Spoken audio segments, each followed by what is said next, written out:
holidays cookies. We're going to be making candy cane dog treats.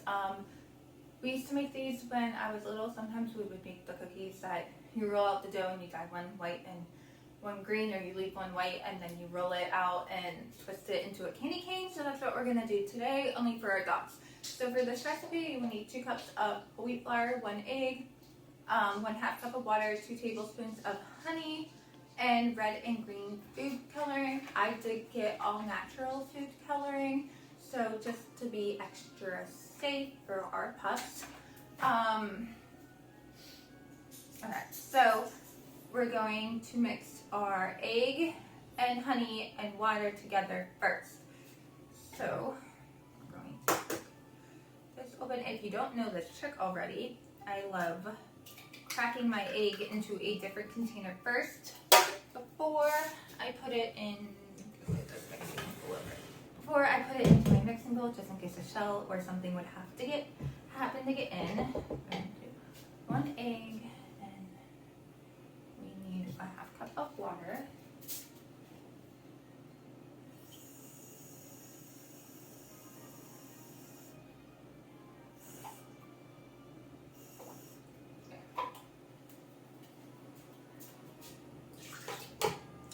And then 2 tablespoons of honey, which might take me a minute because I think I opened this honey yet.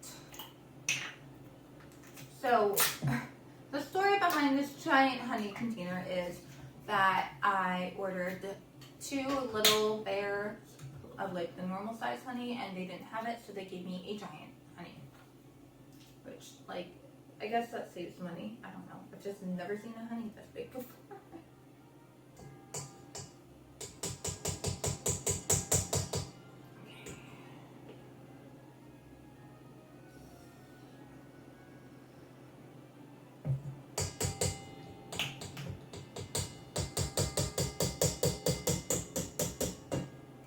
And we're going to put this in the sink, otherwise it's going to be extremely sticky everywhere.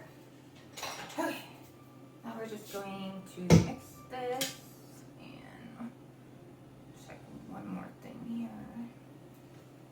Okay, you're also going to want to preheat your oven to 350.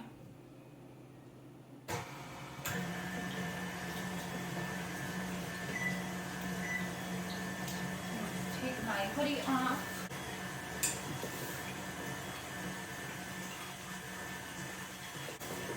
I am back with my holiday apron on, ready to bake some holiday cookies. Okay, so once your water and your eggs and your honey is all mixed together, do not mind me, this is my favorite time of the year. It should look something like this, and then we're going to add in our whole wheat flour slowly so that we don't get a poof of flour everywhere. So you need 2 cups of whole wheat flour. Probably 1 cup at a time, so flour does not go everywhere.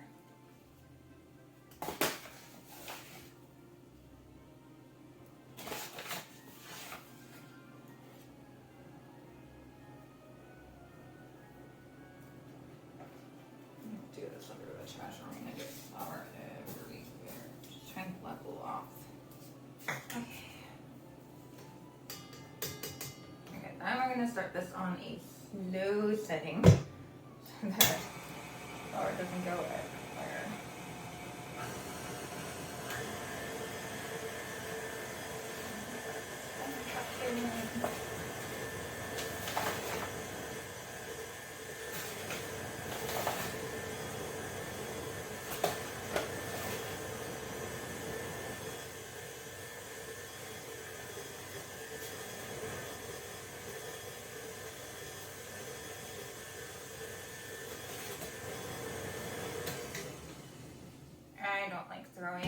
I like stopping my mixer before I put my flour in, otherwise when it's spinning it's going to poof back up at you.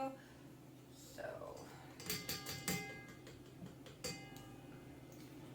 and add the second thing of flour in. Ooh, now it's starting to be really a little like liquidy before, but now we're forming dough.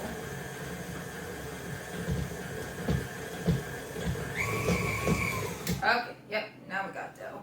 Okay, we are going to do is scooch this over. Actually, going to move my iPad over here for the podcast.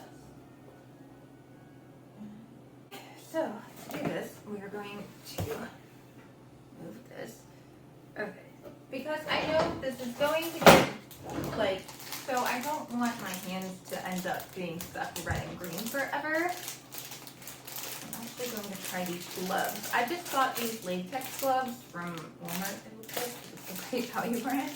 But when I did this, I was planning on playing with sugar, like pull sugar, like when you melt down sugar and you can shape it into all these different things and whatnot. And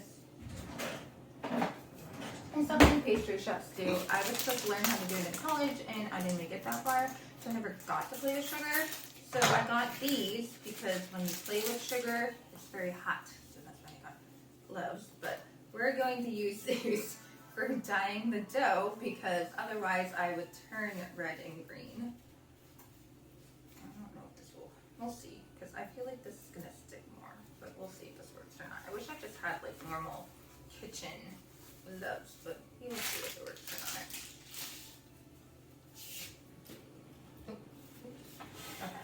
Okay, so first things first, I'm gonna flour your surface so that your dough does not stick.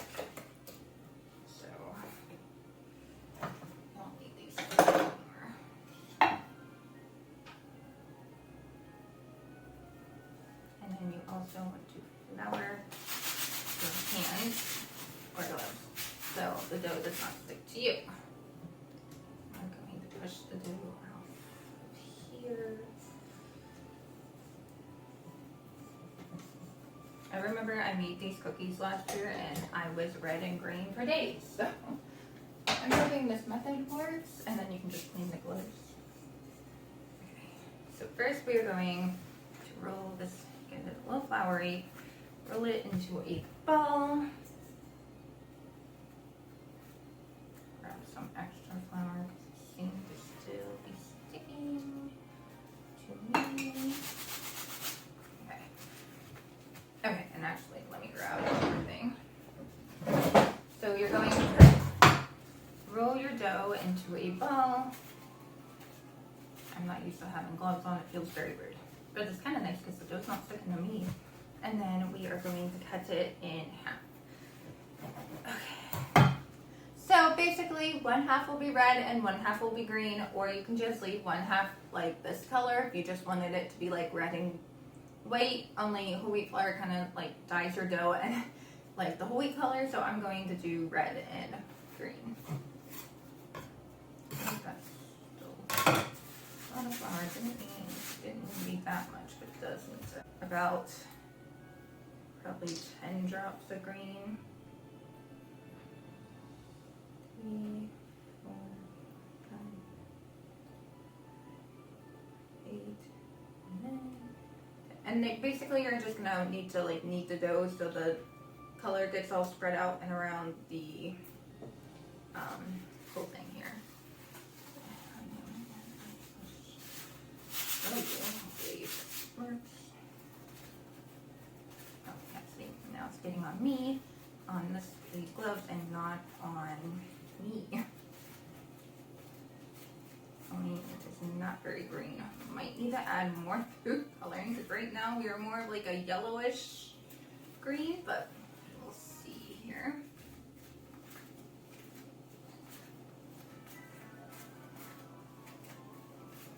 I'm just going to do this until it's like all mixed.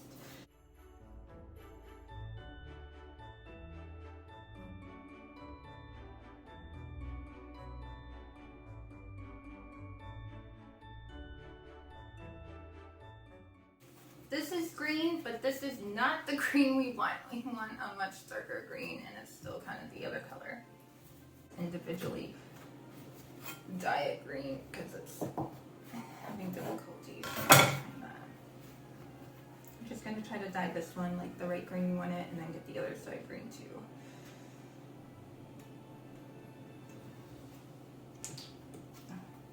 I'm going to end up using all my dye.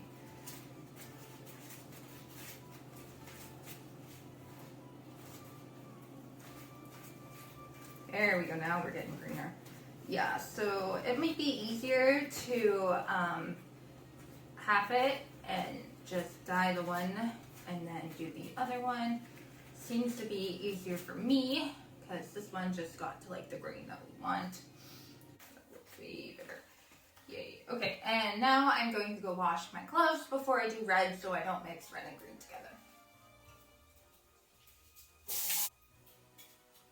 Okay, so yes, I would say if you have gloves, or even if you don't have gloves, maybe go out and get some, because I just washed the dye off my glove and it seemed to come like right off, way better than like when you just have, when you get food dye on your normal hands, like human hands. It just seemed like it came off these better, and now I'm not going to like mix colors, and I'm not going to be stained for the rest of this weekend, because I swear I take a shower and it still takes forever to come off. So yes, try my new hack. Get some gloves when you're using food dye. It seems to work very well. Okay, one moment. Let me close this one. And we didn't use all the green dye, but we did make an indent in it, and you can kind of see there. Definitely made a difference in that food dye, way more than I normally would use. Okay, so for the red, I know I'm going to need a lot of red, especially because when you use red, it likes to, I'm gonna try to go over here. There's a little green on the counter over there.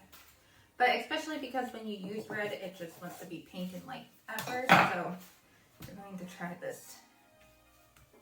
Go half and half. Do like 10 drops or so.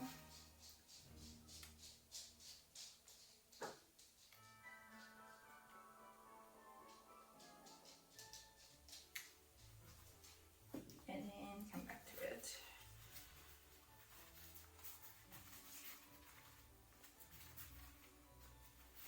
And also, if you're worried about your, oh, this is working. If you're worried about your counters ending up being red or green, don't worry, I have a hack. It's coming soon. This kind of seems to be going purple-ish red, but I guess that works too.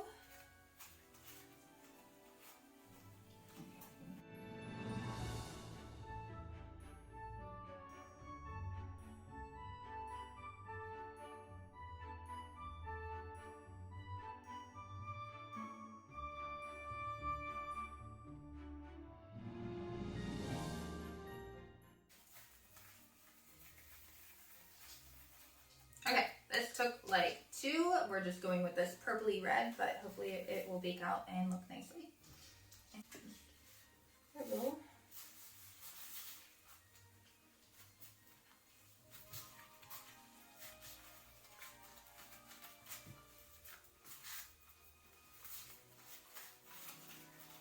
Okay, yep, here we go. Now we are getting somewhere. Okay, red and red. So now we're gonna flour this. So you go over into my hands again. Going to take your dough and roll it as if you were making a snake out of Play-Doh.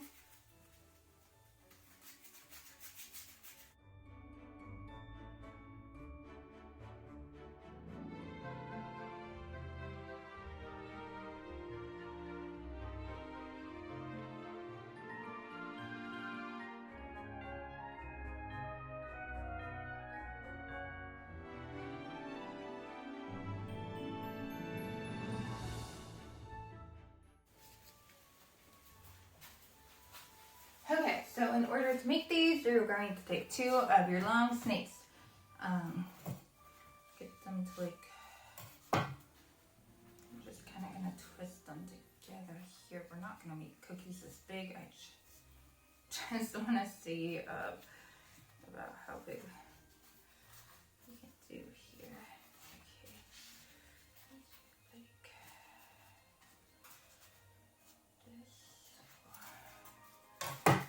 Okay, so I think we're going to cut these halfway down. Let's stuck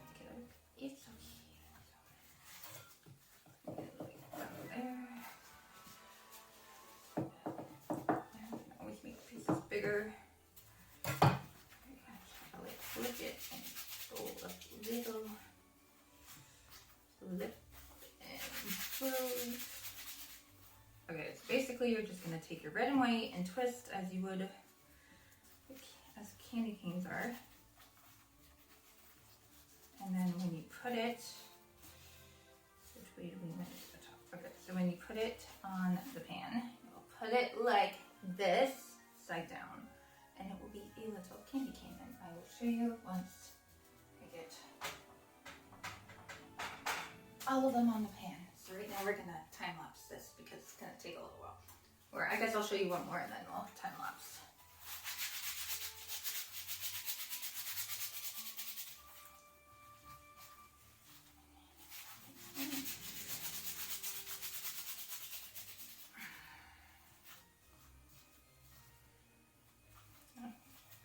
Just a little longer.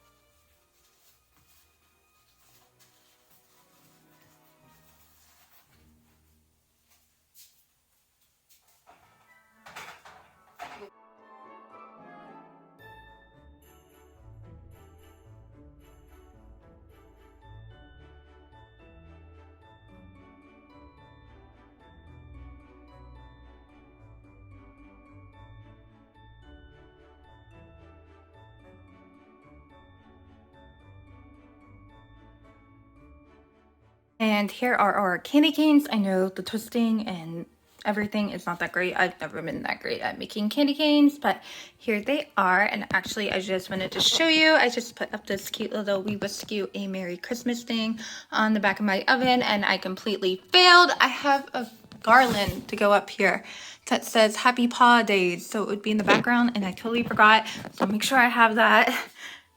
So stay tuned for that. But these cookies are going to go in the oven for about 20 minutes and then we'll check back in and see how cute they came out, or really, like, I'm not the greatest at twisting candy canes. I tried. So I just wanted to share how our candy canes came out. Again, I'm not the greatest twister, but and candy cane shaper, but if you can twist them well and shape them really nice and get the snakes to be like the same thickness and everything, then you should have really cute candy cane treats. But these are how mine turned out. They're not too bad, but they're a little weird, but it's okay. I'm not the greatest. I just thought I'd share this recipe with you guys because I think it's super cute if you are good at like this type of cooking and can get it right. The cookie test the candy cane. I'm gonna test it.